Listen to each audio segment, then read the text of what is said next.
안녕하세요. 오늘은 손동원 박사님의 신학 논문 미스바 대성회에 대한 신학적 연구를 좀 깊이 들여다보려고 합니다. 네, 안녕하세요. 이 논문이 미국 힐링 커뮤니티 교회에서는 많은 분들께 큰 영감이랑 지혜를 주었다고 하더라고요. 네, 그랬다고 들었습니다. 그래서 오늘은 이 논문을 길잡이 삼아서 구약성경 사무엘상 7장에 나오는 그 미스바 대성회, 이 사건 속으로 한번 같이 들어가 보려고 해요. 좋습니다. 이게 그냥 옛날 이야기가 아니라 지금 우리 삶에도 중요한 메시지를 던져준다고 하니까요. 그 핵심 의미를 파헤쳐 보는 거죠. 네, 맞습니다. 손동원 박사님 논문에서도 바로 그 점을 강조하는데요. 이 미스바 대성회라는 게 참 시기적으로도 그렇고 굉장히 중요한 전환점이었어요. 전환점이요? 네, 그 길고 혼란스러웠던 사사시대 거의 끝 무렵이잖아요. 게다가 당시에는 블레셋이라는 강력한 외부 위협이 있었고요. 아, 블레셋이요? 네, 그런 상황에서 이스라엘 백성들이 그냥 흩어져 있던 게 아니라 선지자 사무엘을 중심으로 딱 모인 거예요, 미스바에. 그냥 모인 게 아니란 말씀이시죠? 그렇죠. 이게 무슨 군사작전 회의 같은 게 아니었어요. 그보다는 훨씬 더 근본적인 문제, 그러니까 하나님과의 관계가 완전히 깨져 있었는데 그걸 회복하고 또 우리가 누구인가, 이 공동체의 정체성을 다시 한번 바로 세우려는 아주 절박한 그런 영적인 몸부림이었다고 봐야 합니다. 절박한 영적 몸부림. 아, 그 표현이 와닿네요. 뭐가 근본적인 변화를 갈망했다는 거군요. 그렇습니다. 신학자 A.W. 토저도 그런 말을 했거든요. 진정한 신앙이 부흥이라는 건 뭐 이벤트처럼 잠깐 반짝하는 게 아니고 하나님이 지금 우리와 함께 계신다는 그 사실을 다시 깨닫는 자리, 그 자리로 돌아가는 거라고요. 하나님의 임재를 깨닫는 자리로 돌아간다? 네, 미스바가 바로 그런 자리였던 거죠. 당시 이스라엘 백성들이 주변 민족들이 섬기던 풍요의 신들, 바알이나 아스타롯 같은 그런 이방 신들한테 마음을 많이 빼앗겼었거든요. 아, 그렇죠. 그 시대 배경을 보면. 네. 근데 미스바에서는 이제 그 모든 걸 버리고 오직 하나님 앞에 우리가 서겠다. 이런 결단이 있었던 거죠. 라틴어 표현 중에 코람 데오라고 있잖아요. 네, 들어봤습니다. 하나님 앞에서라는 뜻이죠. 맞습니다. 딱 그 정신을 보여주는 사건이었어요. 하나님 앞으로 돌아가려는 결단. 좋습니다. 그럼 이제 손동원 박사님이 논문에서 딱 짚어주신 미스바 대성회의의 핵심적인 신학 원리들. 이걸 하나씩 좀 자세히 들여다볼까요? 네, 좋습니다. 첫 번째 핵심 원리 뭐였죠? 첫 번째는요, 바로 철저한 회개와 죄의 고백입니다. 사무엘상 7장 6절을 보면 그 백성들이 미스바에 모여서 좀 독특한 행동을 하거든요. 독특한 행동이요? 네, 물을 길어다가 여호와 앞에 막 붓고요. 그리고 하루 종일 금식하면서 우리가 여호와께 죄를 지었습니다. 이렇게 고백을 해요. 물을 붓는다. 그게 좀 특이하네요. 어떤 의미가 있었을까요? 이게 아주 상징적인 행동이라고 볼 수 있는데요. 마치 그냥 속절없이 땅에 콸콸 쏟아지는 물처럼 우리는 하나님 앞에서 이렇게 연약합니다. 스스로를 구원할 힘이 없습니다. 이걸 인정하는 거예요. 아, 자신들의 무력함을 인정하는? 네. 그리고 동시에 자신들의 그 죄를 마치 물처럼 쏟아내면서 좀 씻어내고 싶다. 이런 간절한 마음의 표현이기도 했고요. 이건 그냥 입술로만 아이고 잘못했습니다 하는 그런 수준이 아니었던 거죠. 종교개혁가 칼뱅도 말했잖아요. 참된 회개는 눈물 몇 방울 흘리는 게 아니라 삶의 방향 자체를 하나님께로 완전히 돌이키는 거다. 진실한 회심이다. 네. 미스바의 회개가 바로 그런 종류의 것이었다고 볼 수 있어요. 당시 이스라엘 상황이 정말 최악이었거든요.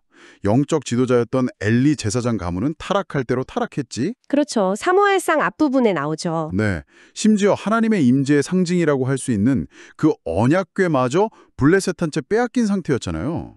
이런 완전 절망적인 상황 속에서 터져나온 우리가 죄를 지었습니다. 이 고백은 정말 뼈를 깎는 듯한 통해였던 거죠. 그럼 그 죄라는 게 구체적으로 뭘 의미 있을까요? 히브리어로는 좀 다른 뉘앙스가 있을 것 같은데요. 네, 좋은 질문이신데요. 히브리어로 죄를 뜻하는 단어 중에 하타라는 말이 있어요. 이게 원의 뜻이 관역을 벗어나다예요. 관역을 벗어나다? 네, 그러니까 하나님의 뜻, 하나님의 기준이라는 그 관역에서 벗어난 삶, 그 자체가 죄라는 거죠. 그들은 자신들의 삶이 하나님의 그 기준점에서 얼마나 멀리 벗어나 있었는지를 아주 처절하게 깨달았던 겁니다. 손동원 박사님은 이걸 요엘 선지자가 옷을 찢지 말고 마음을 찢으라고 외쳤던 것에 비춰서 설명하시더라고요. 미스바에서 물을 부었던 행위가 바로 그 마음을 찢는 아주 절절한 표현이었다고요. 아, 마음을 찢는 표현. 네, 이렇게 깊은 죄악의 어둠 속에서 하나님께로 돌아올 때 히브리어로 슈브라고 하죠. 돌아올 때 비로소 회복의 빛이 보이기 시작한다는 겁니다. 원리랑 연결되겠군요. 네, 바로 그거죠. 그래서 두 번째 핵심 원리가 우상 제거와 거룩함을 향한 실천입니다. 그냥 말로만 회개한 게 아니라 행동으로 보여줬다는 거예요. 행동으로요? 네, 사무엘상 7장 4절에 아주 명확하게 나와요. 이에 이스라엘 자손이 바알들과 아스다롯을 제거하고 여호와만 섬기니라. 아, 바알과 아스타롯. 그 당시 가나안 땅에서 아주 흔하게 섬기던 신들 아니었나요? 맞습니다. 바알은 원래 주인이란 뜻인데 풍요를 가져다 준다고 믿었던 남신이었고요. 아스타롯은 다산, 성적인 풍요 이런 걸 관장하는 여신이었죠. 당시 농경 사회에서는 굉장히 중요했겠네요. 그렇죠. 사람들 눈에는 당장 먹고 사는 문제, 풍요와 안정 이런 걸 약속하는 것처럼 보였으니까 아주 강력한 유혹이었을 겁니다. 그 마르틴 루터가 그런 말 했잖아요. 당신 마음이 딱 달라붙어서 의지하는 것, 그게 바로 당신의 신이다. 네네. 이스라엘 백성들한테는 바알과 아스타롯이 어느새 그런 존재가 되어버렸던 거죠. 그런데 미스바에서 그들은 이 우상들을 제거했다고 기록되어 있어요. 히브리어로 수르인데 이게 그냥 신상 좀 부수는 걸 넘어서는 의미예요. 아, 단순히 물건을 없앤 게 아니군요. 네, 삶의 중심에서 하나님 말고 다른 것들이 주인, 바알, 노릇하고 있었던 것들, 그것들을 다 몰아내는 결단이었던 거죠. 그리고 오직 히브리어 레바도, 여호와만 섬겼다. 이 오직이라는 말이 중요합니다. 타협 없이 전적으로 하나님께만 헌신하겠다는 거예요. 전적인 헌신. 네, 이게 바로 삶을 거룩하게 구별해 나가는 성화의 실천인 거죠. 그러고 보니 예전에 사사기 기드온도 바알 제단을 혼자서 부셨던 적이 있잖아요. 좀 비슷한 맥락으로 볼 수 있을까요? 아, 정확히 보셨어요. 기드온 때는 그게 개인적인 결단이었다면 미스바에서는 이게 국가적인 차원의 운동으로 확산된 보죠. 그리고 또 사무엘의 어머니 한나가 성전에서 정말 마음을 다 쏟아보면서 기도했던 모습 기억나시죠? 그렇게 하나님께 온전히 마음을 드리는 헌신하고도 연결된다고 볼 수 있습니다. 손동원 박사님은 요수아가 가나안 정복 후에 백성들에게 너희 가운데 있는 이방신들을 다 치워버리고 너희 마음을 여호와께로 향하라 이렇게 명령했던 것을 다시 떠올리게 하면서요. 미스바에서 우상을 제거한 것이 단순히 종교적인 행위가 아니라 하나님과 맺었던 그 언약을 지키려는 순종의 행위였다는 점을 강조합니다. 언약적 순종. 네, 결국 하나님께 진짜로 돌아가려면 슈브, 우리 삶 속에서 슬그머니 하나님의 자리를 차지하고 앉아있는 그 가짜주인들, 바알을 먼저 내보내야 한다는 거죠. 라틴어 구절 중에 솔리데오 글로리아, 오직 하나님께 영광, 이 정신이 딱 드러나는 부분입니다. 네, 백성들이 이렇게 진심으로 회개하고 또 우상을 버리겠다고 결단했지만 사실 이 모든 과정을 이끌었던 사무엘이라는 지도자가 있었기에 가능했던 것 아닌가 하는 생각도 드는데요. 세 번째 원리가 바로 그 이야기겠죠? 네, 맞습니다. 세 번째 핵심 원리는 바로 중보적 리더십과 선지자적 권위입니다. 사무엘 역할이 정말 결정적이었어요. 사무엘상 7장 5절을 보면 사무엘이 백성들한테 이렇게 말하죠. 온 이스라엘은 미스바로 모이라. 내가 너희를 위하여 여호와께 기도하리라. 내가 너희를 위해 기도하겠다. 네, 그 유진 피터슨 목사님이 목회 리더십을 뭐라고 표현했냐면 하나님의 뜻과 사람들의 삶, 이 둘을 연결시키는 중보의 행위다 이렇게 말했거든요. 사무엘이 딱 그런 역할을 한 거죠. 중보하는 리더십. 구체적으로 어떤 모습이었을까요? 사무엘은 일단 백성들의 그 절절한 회개를 들었잖아요. 근데 바로 그때 블레셋이 쳐들어온다는 소식이 들려요. 백성들이 얼마나 두려웠겠어요. 그렇죠. 이제 막 회개했는데. 네, 바로 그 순간에 사무엘은 백성들을 대신해서 하나님 앞에 나간 겁니다. 그는 단순히 나라를 다스리는 왕 같은 그런 지도자가 아니었어요. 하나님의 말씀을 받아서 전하는 선지자, 히브리어 나비, 또 백성들 사이의 문제를 판단하는 사사였고 동시에 하나님께 제사를 드리는 제사장 역할까지 다 감당했거든요. 정말 여러 역할을 했네요. 네, 그래서 그의 권위는 군사력이나 정치력에서 나온 게 아니라 철저히 하나님의 말씀을 대언하고 그 뜻을 따르는 데서 나왔어요. 그의 기도는 백성들의 그 부르짖음, 그 간절한 마음을 하나님께서 들으시도록 히브리어 샤마 하는 아주 중요한 통로 역할을 한 거죠. 사실 알고 보면 사무엘은 하나님께서 그 타락한 엘리 가문 대신에 세우시겠다고 약속하셨던 충실한 제사장 사무엘상 2장 35의 성취이기도 했습니다. 아, 그런 배경이 있었군요. 네. 그리고 또 과거에 모세가 금송아지 만들었던 백성들 때문에 하나님 앞에 막 엎드려서 간절히 기도했던 거 기억나시죠? 그런 백성과 하나님 사이를 잇는 중보자의 전통을 사무엘이 그대로 이어받은 인물이라고 볼 수 있습니다. 손동원 박사님은 이걸 예레미야서에 나오는 너희는 그 성읍에 평안을 구하고 그를 위하여 여호와께 기도하라 이 말씀을 통해서 설명하세요. 사무엘의 기도가 그냥 개인적인 기도가 아니라 공동체 전체의 안녕과 회복을 위한 일종의 대리적인 중보 기도였다는 거죠. 공동체를 위한 기도. 네, 그의 기도가 막 흔들리는 백성들의 믿음을 붙잡아주고 다시 하나님을 바라보도록 이끌었던 겁니다. 라틴어에 렉스 오란디, 렉스 크레덴디, 렉스 오란디, 렉스 크레덴디? 기도의 법칙이 곧 믿음의 법칙이다 이런 말이 있는데 딱 들어맞는 상황이죠. 백성들이 막 절박하게 부르짖을 때 히브리어로 자아크, 자악, 사무엘은 그 부르짖음을 들으시는 샤마, 하나님께 잘 전달하는 역할을 한 거예요. 네. 백성들은 회개하고 우상을 버렸고 사무엘은 그들을 위해 중보기도 하고 그런데 말씀하신 대로 블레셋 군대는 실제로 쳐들어왔잖아요. 분위기가 정말 긴박했을 것 같은데 정말 기도로 이 위기를 넘길 수 있었을까요? 네 번째 원리가 정말 궁금해지네요. 네 번째 핵심 원리가 바로 기도와 영적 전쟁에서의 승리입니다. 여기가 정말 드라마틱한 클라이막스라고 할 수 있는데요. 사무엘상 7장 10절을 한번 보세요.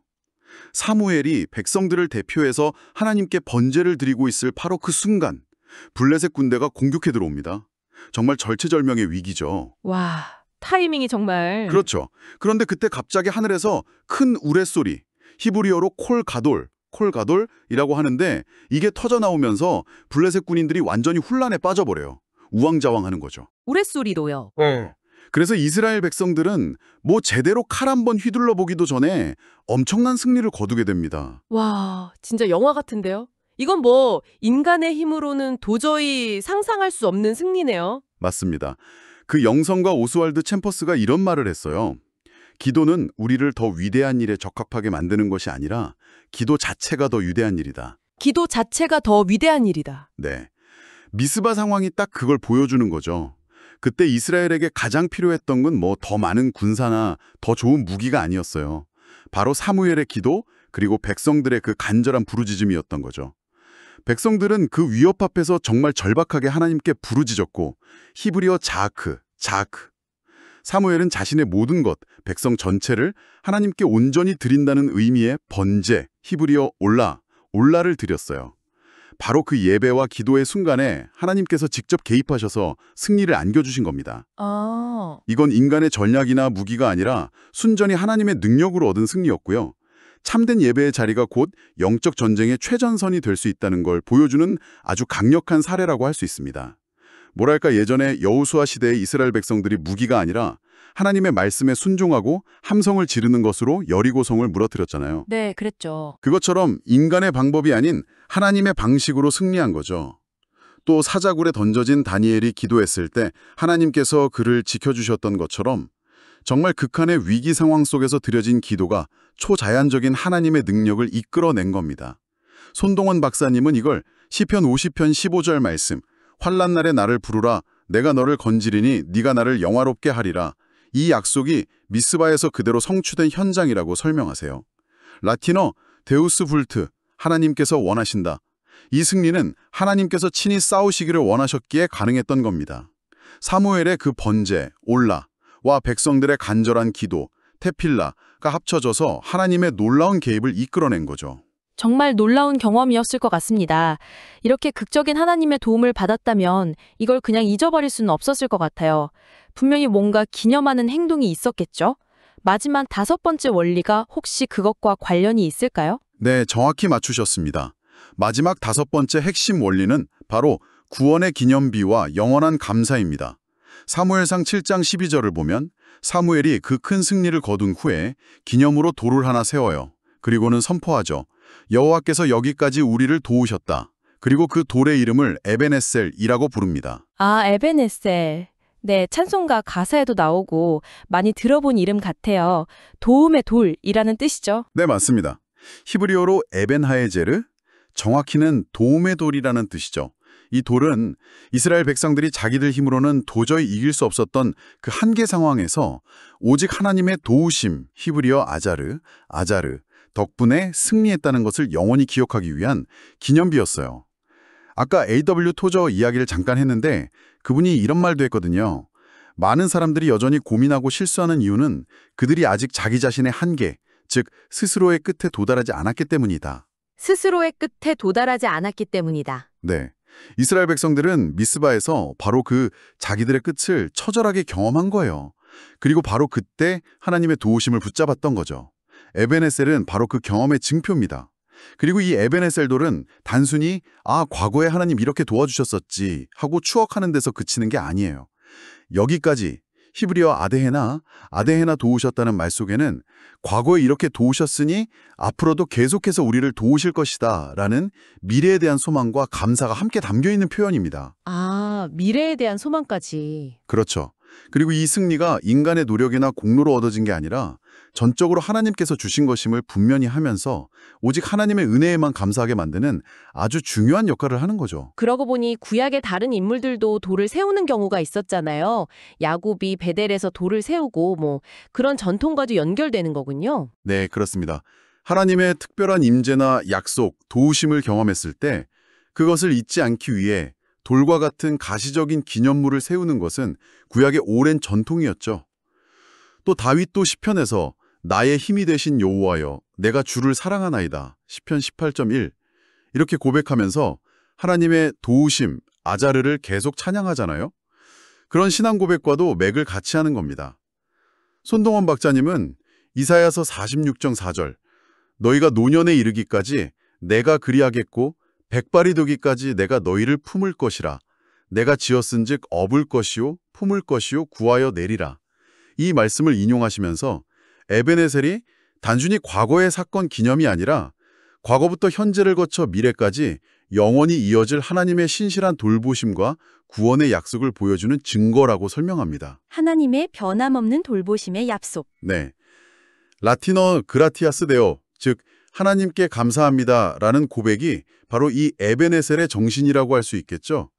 결국 미스바는 이스라엘이 하나님과의 깨어졌던 언약, 히브리어 브릿, 관계를 회복함으로써 이 에벤에셀, 즉 도움의 돌이라는 놀라운 은혜를 경험하게 된 결정적인 사건이었던 겁니다. 와, 이렇게 손동원 박사님의 논문을 따라서 미스바 대성회의 5가지 핵심 원리를 하나하나 짚어보니까요.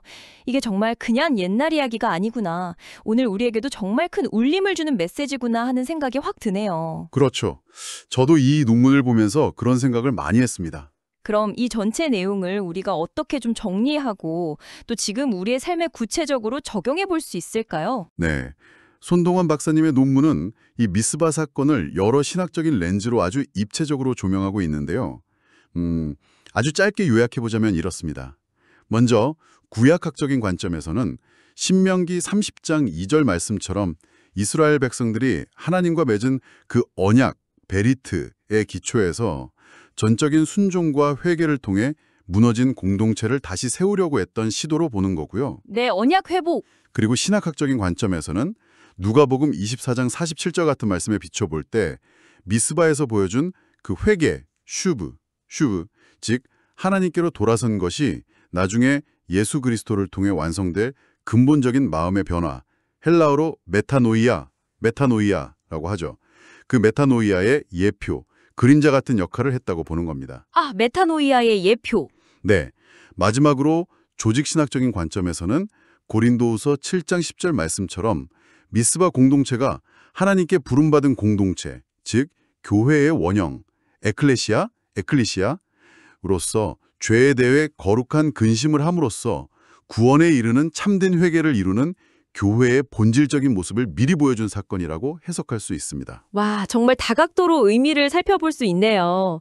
그런데 이런 신학적인 의미도 중요하지만 역시 제일 중요한 건 그래서 이걸 우리 삶에 어떻게 가져올 것인가 하는 점일 텐데요. 손동원 박사님이 제시하는 구체적인 실천 원칙 같은 게 있을까요? 네, 물론 있습니다. 손동원 박사님은 크게 세 가지 실천 원칙을 우리에게 던져주고 있다고 강조합니다. 첫째는 우상 제고를 실천하라는 것입니다. 오늘날 우리 삶에도 하나님보다 더 의지하고 더 사랑하고 더 마음을 쏟는 것들이 분명히 있잖아요. 그게 뭐 돈일 수도 있고 성공일 수도 있고 어떤 관계일 수도 있고. 그렇죠. 눈에 보이는 신상은 아니지만 맞아요. 그런 것들이 바로 현대판 바알과 아스타롯이라는 거죠. 그것들을 우리 삶의 중심에서 과감하게 제거하고 오직 하나님만이 나의 참된 주인이심을 고백하고 그렇게 살아가야 한다는 겁니다. 네, 첫 번째가 우상 제거. 둘째는 중보기도자의 역할을 감당하라는 것입니다. 사무엘처럼요.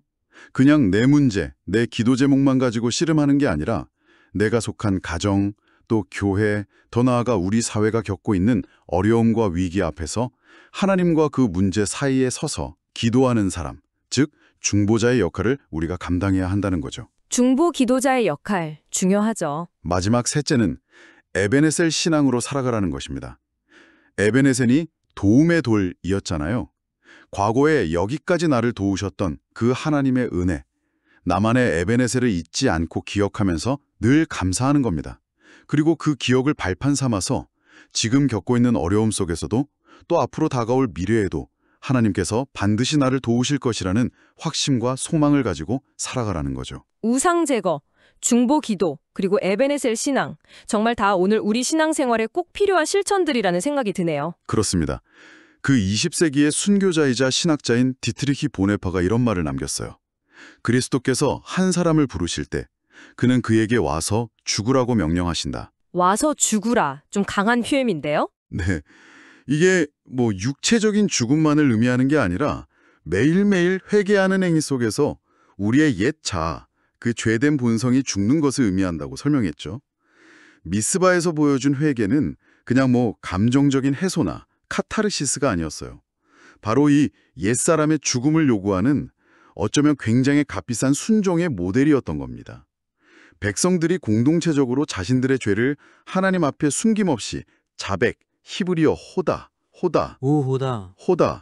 했을 때 하나님은 정말 즉각적으로 그들을 용서하시고 구원을 베푸셨잖아요. 네, 그랬죠. 라틴어 구절 중에 포스트 테네브라스 룩스라는 말이 있습니다. 어둠 후의 빛이라는 뜻인데요.